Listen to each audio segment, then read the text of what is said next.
қисми савум. Шамол. ашёҳое ки ҷойи вас карда кушода ва гирифтори иштибоҳ мегарданд. Таассубкор. Куния 19 октябри соли 1244.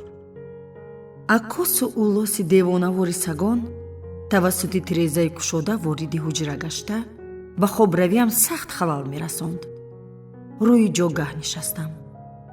гумонам онҳо ғоратгареро диданд ки нияти ворид ба ҳуҷраи ман шудан дошт ё майзадаи ба ифлосӣ ғутидаи аз ин наздикиҳо гузардоштаро. одамони дурустро дар ин шаҳр акнун дар ҷогаи хеш имкони оромона хобидан нест. дар ҳама ҷо хархашаю фоҳишагарӣ. пеш ин тавр набуд. ҳамагии чанд сол пеш ин шаҳрро такягоҳи рӯзгори тинҷу осуда мешумурданд. вайронии ахлоқ аз бемории гузарандаи шум ки якбора рӯ зада ҳама тавонгару бенаво, пиру барноро бефарқ фаро мегирад, тавофут надорад. чунин аст вазъи имрӯзаи шаҳри мо. агар мақомам дар мадраса намебуд, гумон ҳаст ҳатто барои гоҳи манзиламро тарк мекардам. шукри худованд, ёфт мешаванд одамоне ки манфиати ҷомеаро аз худ боло ҳисобида шабу рӯз заҳмат мекашанд.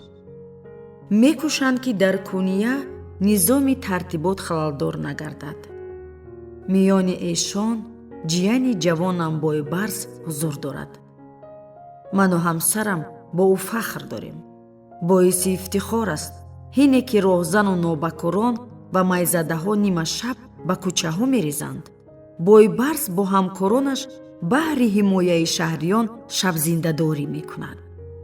ҳине додарам оламро бемаҳал тарк намуд. васии писари хурдсолаш шудам. бойбарзи ҷавону матин ним сол ба миршабӣ пазируфта шуд. ғайбатчиҳо овоза доштанд ки гӯё ба хотири омӯзгори мадраса буданам ин вазифаро вай соҳиб шудааст. ҳарзаи беҳуда. бойбарз хеле бақувват. барои чунин кор ҳама гуна имкониятҳоро дорост. ӯ метавонист сарбози хеле хуб шавад. мехост ба байтулмуқаддас рафта бо солибдорон биҷангад. лек ману ҳамсарам ба хулоса омадем ки ин ҷо бимонаду оила барпо созад. писарҷон, бароямон ин ҷо лозимӣ, гуфтамаш боре. ин ҷо ҳам бо нафароне бояд ҷангид. ин ҳақиқат аст. боре ба ҳамсарам гуфтам ки мо дар замони душвор зист дорем. ҳар рӯз дар бораи фоҷиаҳои нав ба нав мешунавем. агар муғулҳо ин қадар мағлубнопазир бошанд, агар салибдорон пайваста пирӯзӣ ба даст оранд, агар шаҳру деҳот паси ҳам қурбони худо бехабарон гарданд, пас барои ин ҳама мусалмонони дурӯя гунаҳкоранд. яъне мусулмононе ки танҳо дар сухан мусулмонанду дар амал не. ҳине одамон алоқаро бо худованд аз даст медиҳанд. онҳо зуд бероҳа мешаванд. муғулҳо чун сазои гуноҳҳоямон ба сари мо фиристода шуданд. лек гап сари муғулҳо не. мумкин ба ҷои онҳо заминҷунбӣ, гуруснагию обхезӣ ва дигар балоҳо меомад. чӣ қадар бадбахтиҳои дигарро бояд таҳаммул кард, то ин ки сабабро дарк созему омӯрзиш бихоҳем. ҳине фикр мекунам ки боре аз осмон ба ҷои борон сангҳо хоҳанд рехт. ба даҳшат меафтам. як рӯз не як рӯз ин ҳолат фаро мерасад ва мо ҳамагон чӯ қавми од ва луд аз замин руфта мешавем. боз ин суфиён. аз эшон хубиро интизор будан нашояд. чӣ гуна ҳақ доранд худро мусулмон ҳисобанд вақте чизҳое мегӯянд ки барои мусулмонони ҳақиқӣ нофаҳмоянд. хунам дар рагҳоям меҷӯшад. ҳине мешунавам номи паёмбари гиромиро ёдовар шуда нуқтаи назари аҳмақонаи хешро ҳимоя месозанд. онҳо иддао доранд гӯё ҷанг бо кофирон ин ҷиҳоди на чандон калонест. ба ҷои ҷиҳоди бузург эшон ҷиҳод бо нафсро афзал медонанд. ба пиндори суфиён ин ягона душмани ашадии мусулмонон аст. ва бо он муборизаи беамон бояд бурд. Чандон кори бад нест. лек аҷиб ки дар мубориза бо душманони ислом ин чӣ нафъ дорад? суфиён боз ҳам аз ҳад гузаронда даъво доранд ки шариат ин як зинаест дар роҳи худошиносӣ. аҷиб, аз кадом зина ҳарф мезананд? ин ҳам барояшон кам аст. онҳо боз даъво доранд ки гӯё одами бомаърифатро бо шартҳои зинаҳои аввал набояд вобаста кард. ба онҳо андешаи гӯё дараҷаи олиро дарёфтанд писанд аст. пас ба пиндорашон ба қонунҳои шариат набояд итоат кунанд. онҳо шароб нӯшидаю мерақсанд. шеър эҷод карда рассомӣ мекунанд. ба ҷои риояи қонунҳои шариат ин амалҳоро авло медонанд. ва боз ҳангома доранд ки дар ислом набояд мақом бошад. ҳар як мусулмон дар алоҳидагӣ бояд худоро дарёбад. дар ин ҳеҷ бадие нест. аммо паси ин чизе дигаре ниҳон аст. яъне мусулмонон ба пешвоёни рӯҳонӣ набояд мутеъ бошанд. агар ба суфиё гӯш андозем, пас дар қуръон рамзҳои нофаҳмо ва ишораҳои зиёди тасаввуфӣ мавҷуд аст. эшон ҳар вожаро то ҳадде шарҳ медиҳанд ки он гӯё бо мафҳуми рақамияш баробар аст. маънои пӯшидаи рақамҳо ва таносуби пӯшидаи онҳоро бо тамоми матн меҷӯянд. то ҷон доранд мекӯшанд паёмҳои худованд содаю фаҳмо хонда нашаванд. баъзе суфиён одамиро ҳатто қуръони сухангӯ мешуморанд. агар ин ширк набошад, пас намедонам ин чист. боз дарвешони қаландар мавҷуданд. ин боз як тӯдаи нооромии мусулмонон. қаландарҳо, ҳайдариён, қӯмиҳо, эшон бо номҳои зиёд мушоҳида мегарданд. ана инҳо боз аз ҳама бадтаранд. аз одаме ки як ҷо ором надорад, чиро интизор шудан мумкин? агар одам эҳсоси мансубият ба ин ё он ҷомеаро надошта бошад, пас ӯ осон ба ҳар самт парвоз хоҳад кард, чун барг бо майли шамол ва тӯъмаи осони шайтон хоҳад шуд. файласуфон ҳам аз суфиён беҳтар нестанд. онҳо танҳо вонамуд доранд ки банди андешаанд. гӯё бо мағзҳои маҳдуди хеш метавонанд коиноти беохирро мухассар созанд. қиссаеро медонам ки забоняккунии суфиёну файласуфонро возеҳ нишон медиҳад. боре файласуф ва дарвеш бо ҳам вомехӯранд ки басо шабеҳи якдигаранд. рӯзи дароз бо ҳам суҳбат дошта, ҳамфикрии ҳар ду дар ҳама масоил равшан мегардад. ниҳоят аз ҳам ҷудо мешаванд. файласуф оиди суҳбат чунин мегӯяд: ҳама чизҳое ки ман медонам, ӯ мефаҳмад. суфӣ бошад, чунин баён месозад: ҳама чизе ки ман мефаҳмам, ӯ медонад. ҳамин тавр суфӣ мепиндорад ки мефаҳмад. файласуф бошад, фикр мекунад, медонад. ба пиндори ман бошад, онҳо чизеро нафаҳмидаю намедонанд. наход барояшон дарк намудан душвор бошад. одами хокии оддӣ ва маҳдудноб аз ҳадде ки барояшон равост, беш дониста наметавонад. чизе бештаре ки барои хокиён равост, ин дарки мавҷудияти офаридгор аст. ва тамом. вазифаи мо шарҳи илми илоҳӣ нест, балки тобеи он будан аст. вақте бойбарсхона баргашт, дар ин хусус албатта суҳбат хоҳем кард. мо чунин тартиб ҷорӣ намудаем: ҳар бегоҳ пас аз навбатдорӣ шӯрбою нонеро ки ҳамсарам пешниҳод мекунад, ӯ бо иштиҳод танаввул месозад. ва оиди рӯйдодҳои олам суҳбатҳо мекунем. бароям хеле писанд вақте мебинам ӯ чӣ тавр бо иштиҳод таом мехӯрад. вай бояд пурқувват бошад. барои ҷавони бо кирдорҳои қавӣ дар шаҳри худо бехабарони мо корҳои зиёд ёфт мешавад. шамс куния 30 октябри соли 1244. дар ибтидои вохӯрӣ бо румӣ шаби дарози бехобӣ дар айвони меҳмонсарой нишастаам. ҳангоми тамошои бузургии коинот ки худованд офаридааст, дилам лабрези фараҳ мегардад. куҷое бингарӣ, ӯро мебинӣ ва меёбӣ. ва ба ҳар ҳол одамият ин амалро хеле кам анҷом медиҳад.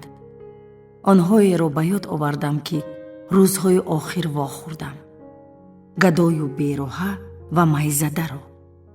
нафарони оддие ки аз бадкирдории маъмулӣ ва дурии ӯ ранҷ мекашанд. ин нафаронро файласуфони дар манораҳои аз устухони фил сохташуда пай намебаранд. аҷиб, румӣ ҳам аз зумраи онҳо бошад? агар не, пас ӯро бо ин бадбахтҳо пайваст хоҳам кард. ба тадриҷ шаҳр оғуштаи хоб гардид.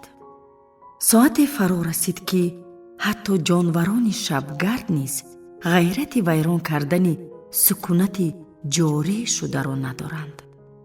ин маврид маро андӯҳи беҳад фаро мегирад.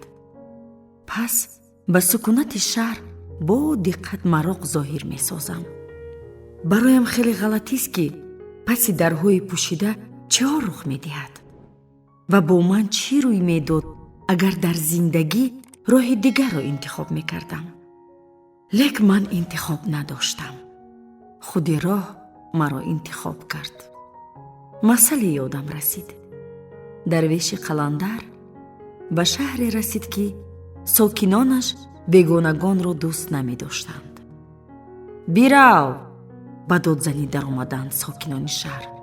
инҷо касе туро намешиносад. дарвеш оромона посух дод. дуруст, лек ман худро мешиносам.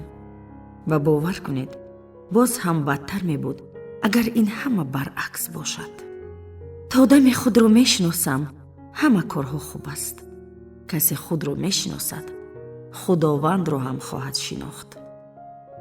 шунаҳи моҳ маро мунаввар сохт. борони нарм ба боридан сар кард.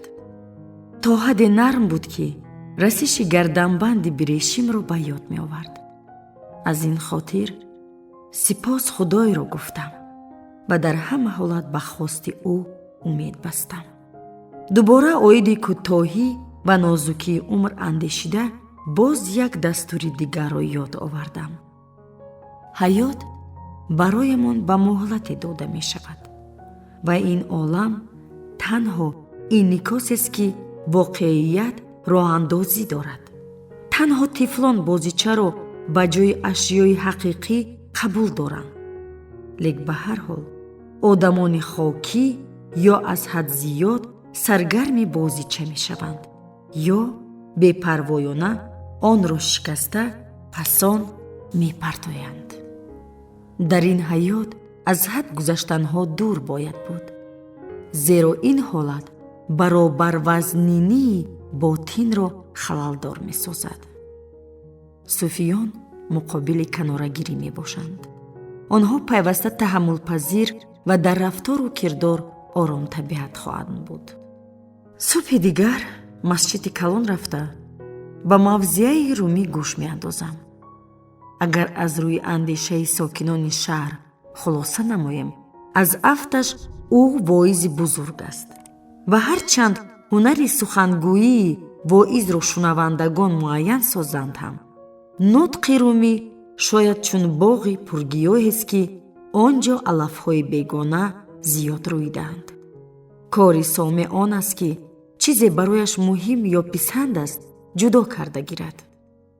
агар дар боғ гулҳои рангоранг ба чашм расад, гумон аст ки касе ба рустаниҳои хордор дида дузад. лек воқеият он аст ки дорувориро маҳз аз онҳо мегиранд. магар ба боғи муҳаббат ҳам чунин вазн нест. Чӣ гуна муҳаббат сазовор буда метавонад, агар дар он танҳо зебоиро бинему чашм аз душвориҳо пӯшем. Аз хубиҳо роҳат ёфтаву аз душвориҳо ҳазар кардан кори саҳл аст, лек мумкин аст бо дигар тарс ҳам рафтор намуд. вазифаи асосӣ ин дӯст доштани хубию бадист ва набояд бадиро ба ҷои хубӣ қабул кард, зеро муҳаббатро дар шакли пуррааш бояд қабул дошт. боз як рӯзи дигар паси сар шуд ва рӯзҳои наздик бо дӯстам шинос мешавам. хобам намебарад. румӣ, магар мешиносиям вақте маро мебинӣ? маро бишинос. румӣ, Кунья, 31 октябри соли 1244. фархонда бод он рӯзе ки ман бо Шамси Табрезӣ вохӯрдам. дар он рӯзи охири моҳи октябр ҳаво сарду шамол аз ҳарвақта сахттар мевазид ва аз анҷоми фасли поиз дарак медод. чун анъана дар масҷид мардуми бешумор гирд омад. вақте барои андӯҳи бешумори одамӣ ваъз мегӯям, саъй мекунам ба чеҳраи ҳозирин диққат зоҳир насозам. тасаввур мекунам гӯё наздам нафарони зиёд не, балки як чеҳра ҳузур дорад. ҳар ҳафта садҳо одамон ба ин ҷо омада гуфтаҳоямро мешунаванд, лек танҳо бо як нафар суҳбат мекунам, бо оне ки суханҳоям дар қалбаш акс додаю нисбати дигарон маро бештар медонад. ҳине аз масҷид баромадам. асб интизорам буд.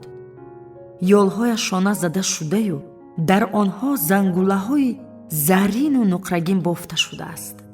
ҷирингоси онҳо бароям хеле писанд аст, лек маро мардуми беҳад зиёд иҳота дошт ки лозим омад хеле оҳиста равон шавам.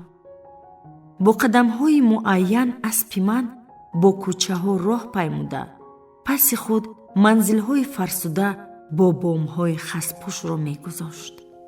даъвати шикоятгарон бо фарёди кӯдакону фиғони гадоён омехта буд. аксариашон орзу дошт барояшон дуо гӯям. баъзеҳо мехостанд танҳо дар паҳлӯям қадам гузоранд. буданд нафароне ки бо умеди ин ҷо ҳузур доштанд. бароям дидани эшон басо дарднок буд. чаро эшон намефаҳманд ки ман паёмбар ва ё хиратманд нестам? чаро намефаҳманд ки барои мӯъҷизаеро нишон додан оҷизӣ мекашам? ҳине ба кунҷи тобхӯрда ба меҳмонсарои тоҷирони шириниҳо наздик шудем. ба дарвеши оворагарди мароқ зоҳир намудам. ӯ аз миёни издиҳом барои худ роҳ ёфта рост ҷонибам қадам мениҳод. бо нигоҳи тез маро нияти сурух кардан дошт. ҳаракатҳояш чолоконаю мураттаб аз ӯ боварӣ ба худ ҳувайдо мегардид. ӯ на риш дошту на мӯю абрӯ. ҳарчанд чеҳраш кушода, лек чизеро аз он фаҳмидан душвор буд. таваҷҷӯҳи маро намуди зоҳирии ӯ ба худ накашида буд. муддати солҳои тӯлонӣ дарвешҳои зиёдро дидаам, ки дар ҷустуҷӯи офаридгор вориди кунья шуданд. қисме холкӯбӣ доштанд. бисёриҳо гӯшвораю ангуштарӣ дарбинӣ карда барояшон писанд буд ки ҳар гуна навиштаҷоти аҷоибу ғароиб дар бадан сабт созанд. гоҳо мӯйҳояшонро беҳад дароз сар дода, гоҳо пурра метарошиданд. баъзеҳо ба бадани худ забону ҳасибча метиқонданд. бори нахуст ин дарвешро дида на бо намуди зоҳирии ӯ ба ҳайрат афтодам.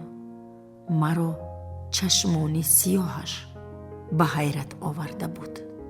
маро бо нигоҳи чун ханҷар шикоф сохта ӯ миёни кӯча истода буд ва дастонашро боло бардошта мехост на танҳо маросим, балки вақтро ҳам нигоҳ дорад. гӯё маро сахт куфта зада бошанд. اسب زیر پایم بی‌طاقت گشته بلند به فراق خاص‌زنی درآمد. گاه سرش را می‌برداشت و گاه پایان می‌کرد. کوشیدم آرامش سازم. لیک آن گویا پی برد که من هم بی‌ضابطه شدم. درویش به اسب که چارپایه شده و جست و خیز داشت نزدیک شده به گوشش ناشنوا چیزی گفت. اسب چقدر نفس می‌کشید. درویش باشد دست جنباند و اسب در حال باز ایستاد. میان ازدحام موج شوق و مفتونی پهن گشت و من شنیدم که نفر ابراز داشت. سحری حرام. به کسی اهمیت نداده درویش با دقت به من نظاره داشت. ای مرد خردمندی بزرگ شرق و غرب، در بارت بسیار شنیدم. انا امروز به اینجا آمدم و اگر اجازت دهی یک سوالت بدهم. پرسیدن گیر. آهسته گفتم من. تو را لازم است از اسب پیاده شوی و در زمین بیستی چون من. آن چیزی که درویش گفت مرا تا حد حیرت زده نمود. چند مدت سخن گفته نتوانستم. آدمان اطراف حتی گویا با نظافت شدند. هرگز نفر دیگری با چنین خواهش به من مراجعت نمی کرد. چهرم لالگون گشته.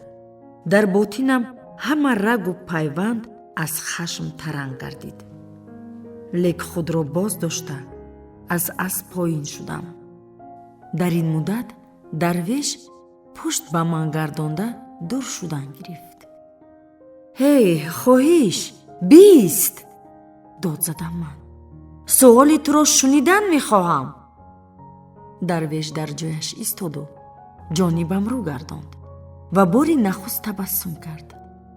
خب میلش، لطفاً به من بگویید با فکرت از دو نفر کدام بزرگ است؟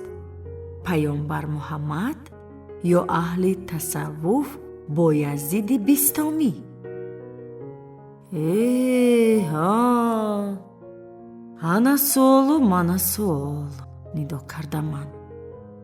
چی طور میتوان پیامبر گرامی را با اهل تصوفی نه همه بشناس برابر کرد؟ در اطراف ازدحام گرد آمد. لیک درویش گویا به اطراف توف کرده باشد. همانا چهره مرا با دقت می آموخت. وی سوال خود را تکرار کرد. خواهش درست در فکر کن. مگر پیامبر نگفته بود مرا ببخش خداوند برای آن که تو را طوری که باید دانم نمیدانم. بیستمی باشد اعلان داشت. سپاس به من که خداوند را داخل لباسهای خویش میبرم. اگر نفری نسبت خداوند خود را خیلی خرد میپندارد و دیگری باشد اظهار دارد که خداوند را با خود میبرد، پس کدام بزرگ است؟ دلم دیوانه‌وار به زدن در آمد. سؤال برایم اکنون بی‌معنی نمی نمود. تبسم مکارانه چون نسیم سبک گرد لبان درویش دوید. اکنون احساس نمودم که او دیوانه افزای نیست. او نفری بود به سؤال مراق داشت که هرگز به خیالم نرسیده بود. من میفهمم تو چی گفتن میخواهی، اظهار داشتم من و سعی داشتم لرزش رو در لحنم پی نبرد. با تو میگویم هرچند تصدیق بیستمی با فخر صدا دهد هم، لیک در اصل آن حشمت ندارد. من با دقت گوش دارم. آخر بفهم عشق الهی اقیانوسی بیکنار است و بندگان میکوشند از آن هرچی بیشتر آب گیرند. لیک آخر روز معلوم میگردد که اندازه آبی گرفته به حجم ظرف وابسته است. بعضی ها با ظرف‌های کلان، بعضی ها با ستیل و قسم دیگر تنها با کاسه آب می‌غوندارند. هنگام سخن میگفتم دیگرگونی در چهره درویش از نظرم پنهان نماند. аз ками тамасхур то иқрори ҳақ будани ман ва аз таздиқ то табассуми малеҳ дарки андешоти хеш дар гуфтори ҳамсӯҳбат. косаи бистумӣ нисбатан хурд буд ва он ташнагиашро бо 2 ҷуръа рафъ кард. ба гуфторам идома бахшида гуфтам ман: ӯ дар макони хеш хушбахт буд ва хуб аст ки валигиро дар худ дарк намуд. ҳатто дар ин ҳолат низ то худованд масофаи хеле дур боқӣ монда буд ки натавонист тай созад. нисбати паёмбари гиромӣ ки ҳабиби ӯст, косааш нисбатан пурҳаҷм аст. ана барои чӣ офаридгор пурсидаш: магар мо қалбатро накушодем? қалбаш васеъу, коса калон ва ташнагии ӯро бештар ранҷ медод. маҳз аз ин хотир изҳор дошт, тавре ки мебоист мо туро намедонем. ҳарчанд ҳеҷ кас нисбати паёмбари гиромӣ ӯро бештар намедонист. чеҳраи дарвешро табассуми ширин фаро гирифт. сар ҷунбонду ташаккур баён кард. сипас ба нишони эҳтироми зиёд даст болои сина гузошту чанд лаҳза бо минвол биистод. ҳине нигоҳҳои мо бо ҳам бархӯрданд. ман дар чашмонаш меҳрубониро ҳис намудам. ба дуриҳо дида дохтам. шаҳр чун анъана дар ин фасли сол бо ранги дурдонаю хокистарӣ ба назар менамуд. баргҳои хушк назди пойҳоям ғел мезаданд. дарвеш бо мароқ ҷонибам нигоҳ дошт. зери нурҳои хуршеди майл ба ғуруб дошта чунин намуд ки ман ҷилои ҳамранги мисини ӯро мебинам. ӯ бо адабона ҷонибам таъзим намуд. ман ҳам ҷонибаш таъзим намудам. намедонам чанд муддат рӯ ба рӯи якдигар истодем. осмон ранги бунавш гирифт. билохира издиҳоми ба мо назора дошта бесаранҷом гардид. наздикону ҳаводоронам ҳаргиз надида буданд ки ба касе таъзим карда бошам. ва оне ки ба як дарвеши овора таъзим доштам, бисёриҳо аз ҷумла наздиконамро ба хашм овард. аз афташ дарвеш ин ҳолро пай бурд. беҳтараш ман равам ва туро бо ҳаводоронат гузорам. ба овози гуворо ва қариб пичироззанон изҳор дошт ӯ. бист, гуфтам ман. хоҳиш, нарав, инҷо бимон. ифодаи андешамандӣ чеҳраашро фаро гирифт. ӯ лабонашро фишурда мехост боз чизе бигӯяд, аммо натавонист ё мумкин набояд мегуфт. ин дам аз куҷои суолеро шунидам ки ӯ бароям надода буд. хайр, нисбати худат чӣ, воизи бузург? магар косаат бузург аст? дигар чизе гуфтан нашояд. мо дигар сухан надоштем. ҷониби дарвеш қадам неҳодам, то ҳадде ки дар чашмони сиёҳаш холчаҳои заринро пай бурдам. ногоҳ маро ҳисси аҷибе фаро гирифт. ба назарам намуд ки ин лаҳзаро бори аввал паси сар надорам. на танҳо бори нахуст, балки беш аз 10 маротиба ман ба хотир овардан гирифтам марди хароби қоматбаланд бо чеҳраи пӯшида ва панҷаҳои фурӯзон. ва ба фаҳмам расид. дарвеши рӯбароям истода ҳамон марде буд ки дар хобҳоям дида будам. эҳсосам шуд ки нафари ба худам лозимаро дарёфтам. лек ба ҷои он ки аз фараҳ ба ваҷд оям, ларзиши сахтеро аз тарс дар бадан ҳис намудам. элла, Нортгемптон, 8 июни соли 2008. элла ба хулосае омад ки дар мукотиба бо Азиз ҳама чиз ӯро ба ҳайрат меоварад. пеш аз ҳама далели худи мукотиба. дар ҳама ҳолат онҳо ашхоси тамоман гуногун маҳсуб меёфтанд ва паёмҳои пайваста низ мароқангез менамуд. Азиз чун бозии майнак обкунак буд ки ба тадриҷ ҳисса ба ҳисса ҷойро пур дошт. бо ҳар паёми нав ҳар ҳисса ҷои худро банд мекард. элла ҳанӯз мусаввараи пурраро надида буд. лек дар ин марди ношинос ки бо кадом сабаби қариб ҳар рӯз мукотиба дошт, аллакай якчанд чизҳои муҳимро кашф намуд. аз саҳифаи ӯ дар интернет барояш аён шуд ки азиз суратгири касбӣ ва беҳад шавқманди сайёҳист. таври маъмулан ба тамошои гулбоғи наздик мерафта бошад, ҳамон тавр ба гӯшаҳои дурдасти олам худро мерасонад. табиатан мисли кӯчии беқарор худро ҳама ҷо чун дар хонаи хеш ҳис мекард. дар Сибир, Шонхой, Калкутта, Касабланка ва ғайраву ва ҳоказо. кулвор ба китф ва най дар даст, сайёҳаткунон дар ҷойҳои дӯстон пайдо мекард ки Элла аз харита ба зур дар меёфт. сарҳадчиёни ҷиддӣ, ҳукуматҳои аз раводидиҳӣ даст кашида, зараррасонҳои ғайриоддӣ, таоми истеъмолнашаванда, дуздону ғоратгарон ягон чиз ӯро аз саёҳат ба гирди олам боз дошта наметавонист. ба пиндори Элла ӯ шаршараи идоранашавандааст. агар Элла барои қадам гузоштан ҳарос дошта бошад, пас ӯ таркиш ба вуҷуд меовард. агар Элла сустӣ ва ба кори ҷуръат надошт, пас ӯ аввал амал мекарду пас он аз пасӣ карда мешуд. ва умуман агар бори ҳам пушаймон шуда бошад, азиз барҳақ зиндаву дар ҳаракат буд. ҳарчанд сахт шавқманд ва хаёлпараст маҳсуб меёфт. Элла худро мардумсолори озод ва яҳудӣ мепиндошт. ҳарчанд ба ибодатхона қадам ранҷа намеовард, ба худро парҳезгор аз таоми гӯшдор мешумурд, тамоми лаҳзаҳои муҳими ҳаётро ба дараҷаҳо тақсим намуда, олами ботинии хешро чун манзили зисти худ тозаю озода бунёд карда буд. ҳарчанд бе ягон шаку шубҳа Элла бехудо буд, барояш писанд меафтод вақту бевақт ба маросимҳои динӣ ташриф оварад. ба ҳар ҳол ба пиндораш масъалаи асосии замони муосир чун замони пешин оиди дин, ин бартарият бахшидани як дин ба дини дигар аст.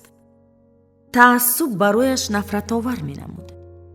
аммо дар замир меҳисобид ки таассуби исломӣ нисбати боқимонда аз ҳама бадтар аст. аз ҷониби дигар, азиз одами хеле бомаърифат ва эҳтимолан диндор ба ҳисоб мерафт.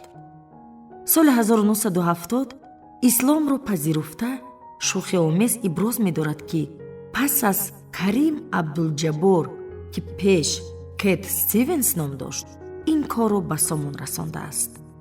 аммо ин барояш монеъ намешуд ки бо мардумони гуногун аз кишварҳои олам, тарафдорони ҳар гуна дин дӯстӣ пайдо намуда, ҳамагонро бародарону хоҳарон дар роҳи худо ҳисобад.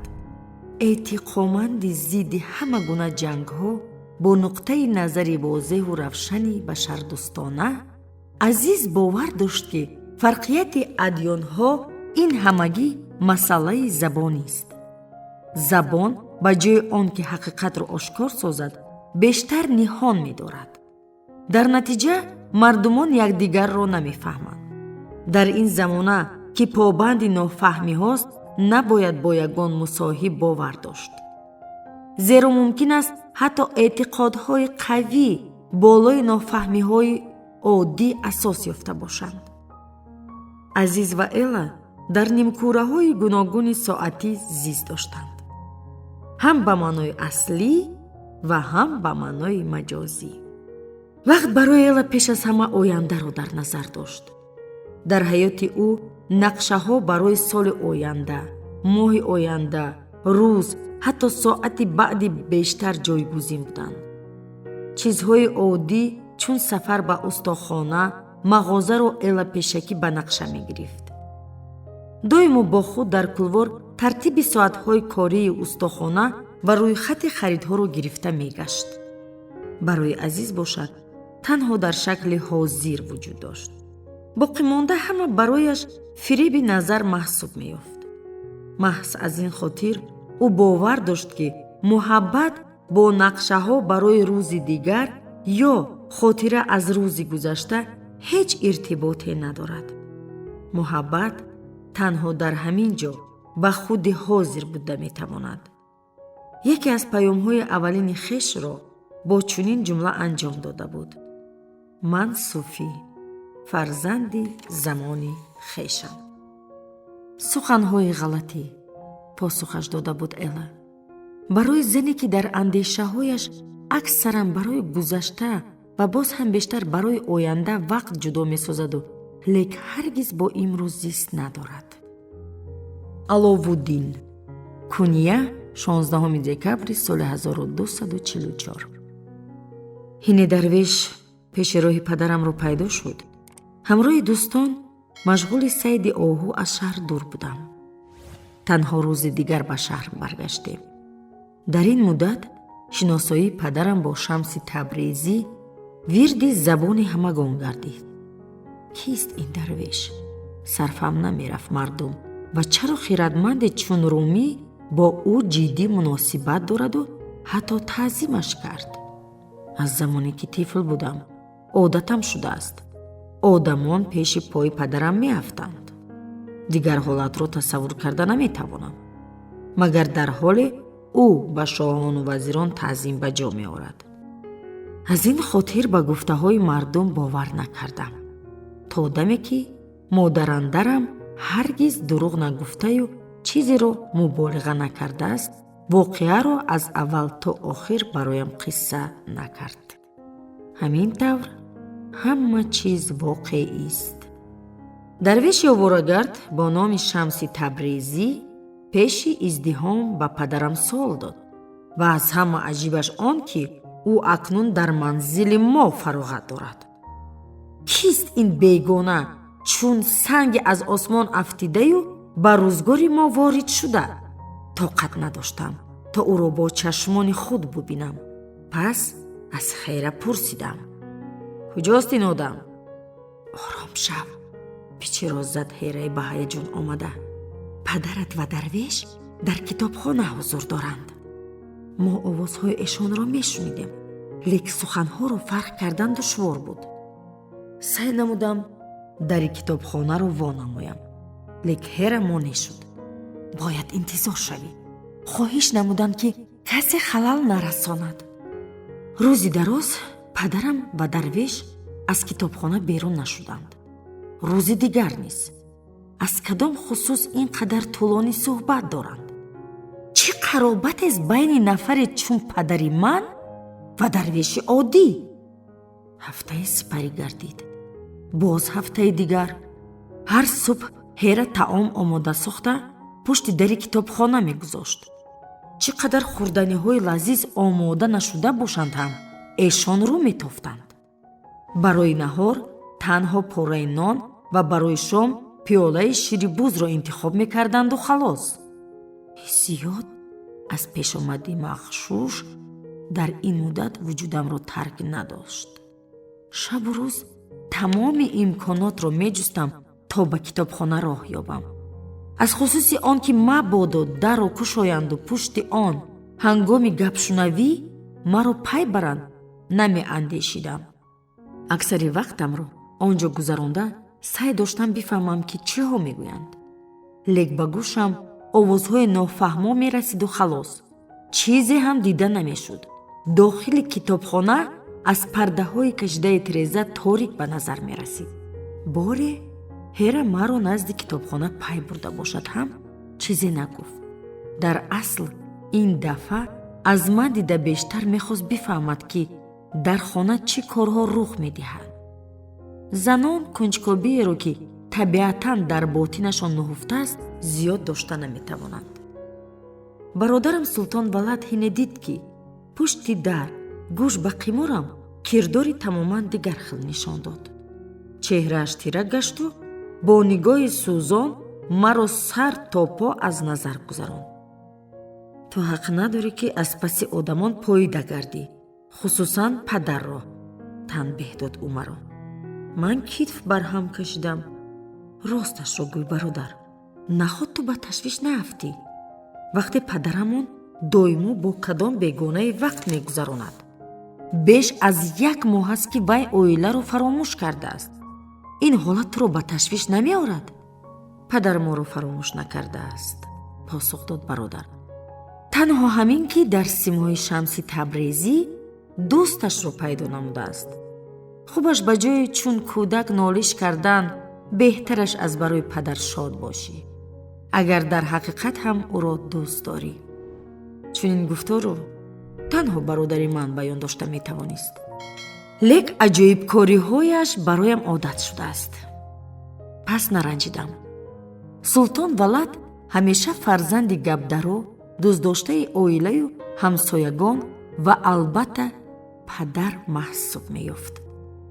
пас аз 40 рӯзе ки падар ҳамроҳи дарвеш дар китобхона ҷо гирифтанд, ҳодисаи ғайриоддие рух дод. чун одат вақтҳои охир паси дар ба гуфторашон гӯш меандохтам. ногоҳ сукунат ба амал омад ва дар ин сукунат овози дарвешро возеҳ шунидам. 40 рӯз сипарӣ шуд ки мо бо ҳам суҳбат дорем. ҳар рӯз яке аз 40 дастури муҳаббати дин дар муҳокимаи мо буд. ба андешаам акнун вақти тарки китобхона расидааст. якҷоягии мо шояд наздиконатро малол созад. ташвиш накаш, эҳтироз дошт падар. зану фарзандон то ҳадде ба воя расиданд ки набуданамро дарк созанд. чизе дар бораи занат бароям маълум нест, лек фарзандонат сахт тафовут доранд, чун шабу рӯз. калонӣ бароят гап дарост. аммо хурдӣ метарсам ки дигар хел ҳис дорад. дилаш аз бухлу кина тирраю тор аст. аз ғазаб хун бароям зад. чӣ хел ҷуръат дорад ки дар борам чунин гӯяд, дар ҳоле маро боре ҳам надидааст. ӯ мепиндорад ки ман ӯро намедонам, лек ӯро хуб медонам. пас аз каме таваққуф ба гуфтораш идома бахшид дарвеш. муддате ки аз чашмаки қулф назораам дошт, ман ҳам ӯро назора мекардам. дар пуштам сардие давида мӯйҳоям ростхест. аз ҳеҷ хусус наандешида дарро кашидаму давида вориди китобхона шудам. аз ҳайрат чашмони падарам калон шуданд. лаҳзаи пас ҳайрати ӯ ба хашм табдил ёфт. аловуддин, ту девона шудӣ магар? чӣ тавр ҷуръат намудӣ ки моро безобита созӣ? дод зад падар. ба суолҳояш ҷавоб надода бо ангушт ҷониби Шамс ишора намудам. чаро ӯро намепурсӣ ки ҷуръат карда дар бораам чунин суханҳо мегӯяд? бонг задам ман. падар ягон сухан нагуфт. ба ман нигариста чуқур нафас мекашид. гӯё ҳузурам бори вазнине бар китфонаш буд. лутфан, падар, ҳера доимо дар ёди туст. ҳамчунин шогирдонат аз баҳри дарвеши ифлос, аз нафароне ки туро дӯст медоранд, чаро рӯ гардондӣ? ҳамин ки ин суханонро баён доштам, дарҳол пушаймон шудам, лек бағоят дер шуда буд. падар ба ман нигарист. дар чашмонаш яъсу ноумедиро хондам. пеш ҳаргиз дар ин ҳол ӯро надида будам. аловуддин, лутфан, ҳамин лаҳза китобхонаро тарк намо, изҳор дошт падар. ба ягон ҷои ором бирав. дар хусуси кори кардаат каме андеша намо, то даме ба ботинат нанигарию хатоятро дарк насозӣ, бо ман сухан нагӯй. падар, охир бирав, такрор намуд падар ва аз ман рӯ гардонд. дилам тах хӯрд ва бо пойҳои қатшуда аз китобхона берун шудам. ин дам дарк намудам ки ҳаёти мо дигаргун шудааст, чун пешина ҳаргиз нахоҳад буд. бори дуввум 8 сол пас аз фафти модар маро нафаре аз ҳама наздиктарин тарк намуд. Румӣ. Куния. 18 декабри соли 1244. ботини Аллоҳ чеҳраи пӯшидаи офаридгор аст. пардаро аз ақли ман бардор, то ҳақиқатро дарк намоям. ҳине ки Шамси Табризӣ дар бораи паёнбар Муҳаммад ва Ориф Боязиди бистомӣ суол дод, ба назарам чунин намуд, ки ҳар ду дар олам тани танҳо мондаем. пешамон 7 зинаи роҳи ҳақиқат, 7 водии камолот, ки мани ҳарф фард бояд тай созаду ба Худованд бипайвандад, доман паҳн карда буд. водии аввал мани вайроншудаи хато, ҳолати оддию ногувори одамист, ки рӯҳи вай пайроҳаҳои заминиро меҷӯяд. бисёриҳо маҳз дар ин зина банд гашта азоб мекашанд ва побанди мани худ гашта дар бадбахтиҳои хеш дигаронро айбдор месозанд. вақте ва агар одам ҳолати таҳқиромези мани худро дарк созад, пас дар болои худ заҳмат мекашад. ҳамин тавр ба водии дуввум ворид мегардад, ки дар баъзе ҳолат хилофи аввал аст. ба ҷои он ки пайваста дигаронро мазаммат намояд, акнун хешро мазаммат месозад. дар ин маврид ӯ маҳкумкунандаи мани хато шуда ба роҳи тозакунии ботин ворид мегардад. дар водии саввум камол ёфта ва мани ӯ аллакай илҳомбахши мани хато маҳсуб меёбад. танҳо дар ин маврид одам ба водии дарк дохил мешавад. акнун вай дорои захираҳои сабру устуворӣ, хираду хоксорӣ хоҳад буд. олам барояш пур аз илҳом аст. аз ин хотир аксаран ҳини ба ин зина ворид шудан, майли дар он истоданро пайдо намуда, хоҳиш ё мардонагиро барои пеш рафтан аз даст медиҳанд. ана барои чӣ ҳарчанд ин зина зебост, лек барои нафари бадпеш сайкунанда дом маҳсуб меёбад. касоне ки пеш мераванд, мани осудагии хаторо дарк месозанд. саховатмандӣ, сипосгузорӣ ба ҳисси устувори қаноатмандӣ, ки ба носозиҳои рӯзгор вобаста нест, чунин аст хислатҳои инсонӣ ин зинаро фатҳ намуда. ин водии ваҳдат аст. инҷо мардум ба ҳама неъматҳои Худованд қаноат доранд. барояшон хушию душвориҳои заминӣ бефарқ аст ва мани онҳо мани қаноатшудаи хато мегардад. водии дигар мани бо илтифоти хатост. дар ин водӣ шахс сарчашмаи нур барои дигарон гардида, нерӯи хешро ба ҳама паҳн дошта, чун устод ҳақиқӣ таълим додаю маърифат мебахшад. гуҷое ки наравад, ҳаёти одамонро куллан тағйир медиҳад. чӣ коре ки анҷом надиҳад, бо амалкардаҳои хеш тавассути хизмат ба атрофиён ибодати Худовандро мехоҳад ба ҷо орад. билохира вақте инсон зинаи ҳафтумро тай месозад, мани ӯ мани пок мегардад ва худи вай мувофиқи таълимоти аҳли тасаввуф ба дараҷаи камолот мерасад, яъне инсони комил мегардад. лек нафарони ниҳоят кам аз ин хусус чизе медонанд. бархе ин зинаро тай намуда, барояшон хомӯшӣ авлост. зинаҳоро дар роҳи илоҳӣ баён доштан кори саҳл аст, лек тай намудани он корест басо душвор. роҳ аз водии нахуст то охир ба ғоят пурпечутоб ва душвор аст. баҳри бозгашт ба қафо ҳамеша хавф вуҷуд дорад. гоҳо аз зинаи аз ҳама боло то зинаи аз ҳама поён. роҳ пур аз дом аст. ин аст ки нафарони бағоят кам ба камолот мерасанд. хайр, нисбати худат чӣ, воизи бузург? пурсид Шамси Табризӣ. дар кадом водӣ қарор дорӣ? ба фикрат қувват мерасад ки то охир роҳро тай бисозӣ. ба ман бигӯй, то кадом андоза косаат бузург аст. Ҳера, куния, 18 декабри соли 1244. Шиква аз тақдир корист беҳуда.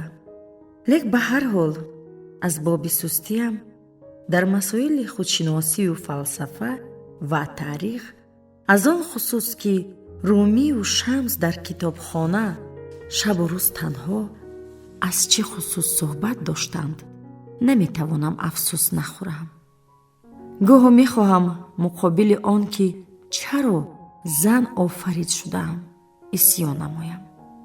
аслан ба духтарон корҳои пухтупас, тоза нигоҳ доштани манзил, шустани сару либоси ифлос ва дарбеҳи ҷуробҳои канда, равған кашидан, омодасозии панир ва макондани тифлонро ёд медиҳанд. ба баъзе занон санъати муҳаббатро ҳам меомӯзонанд, то ин ки мардонро ҷалб карда тавонанд. ва тамом. касе ба дасти зан китоб намедиҳад, то чашмонаш кушода шаванд. соли аввали шавҳардорӣ тамоми имконотро ба кор бурдам, то ба китобхонаи Румӣ роҳ ёбам. он ҷо миёни китобҳое ки барояш хеле писанд буд нишаста, аз чангу бӯи мағор нафас мекашидам ва наметавонистам дарк созам ки онҳо чӣ гуна сиру асрорро дар худ ниҳон сохтаанд. бароям маълум буд ки аксар он китобҳо аз падари марҳумаш Баҳоваддин ба ӯ мерос мондааст. албатта китоби навиштаи падараш Маориф ба ӯ бештар писанд буд.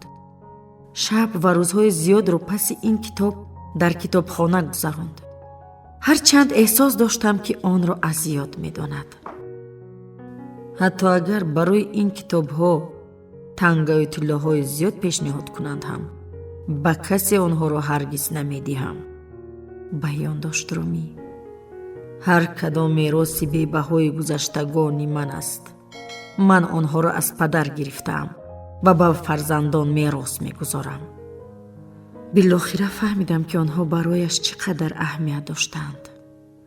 боре соли аввали оиладорӣ, ҳини дар хона танҳо мондан, ногоҳ андешидам ки чангро дар китобхона тоза созам. тамоми китобҳоро аз рафҳо гирифта ба тоза намудани онҳо пардохтам. бо латтаи махмалини дар гулобтар шуда дастхатҳоро тоза доштам. дар ҷойҳои мо мепиндоранд ки кадом ҷини ҷавоне бо номи Кабикоб аз титу пора сохтани китобҳо лаззати зиёд мебарад. барои ӯро пеш намудан бояд дохили ҳар китоб огоҳинома навишт. наҷунб Кабикоб, аз ин китобҳо дур бош. аз куҷо донам ки на танҳо Кабикоб, балки ман низ аз китобҳои шавҳар бояд дур бошам. он рӯз тамоми китобҳоро дар китобхона пок намудам.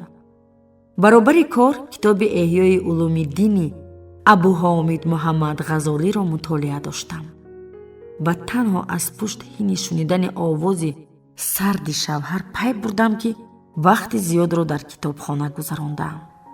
ҳера, ин ҷо чӣ кор мекунӣ? ин Румӣ буд. ба ҳар ҳол ин мард ба Румӣ хеле шабоҳат дошт. танҳо овози ӯ дигар буд. зоҳиран низ ба назар аз шавҳарам дида ҷиддӣ менамуд. муддати 8 соли оиладорӣ бори нахуст вай бо ман чунин гуфтор дошт. тоза дорам, пичиро задам ман. мефаҳмам, гуфт Румӣ. лекин хоҳиш, ҳаргиз ба китобҳоям даст нарасон. аз ту хеле миннатдор мешудам агар ба ин ҳуҷра умуман по нагузорӣ. аз он замон доимо аз китобхона дур будам. ҳатто дар ҳолати дар манзил танҳо монданам низ. фаҳмидам ва қабул доштам ки олами китоб ҳаргиз аз они ман нест ва нахоҳад шуд. аммо вақти Шамси Табрезӣ дар манзили мо пайдо гашту ҳамроҳи шавҳарам муддати 40 рӯз дар китобхона танҳо шуданд, ҳис кардам ки дар ботинам хашм ҷӯш мезанад. захме ки аз он умуман гумон надоштам ба хунравӣ сар кард.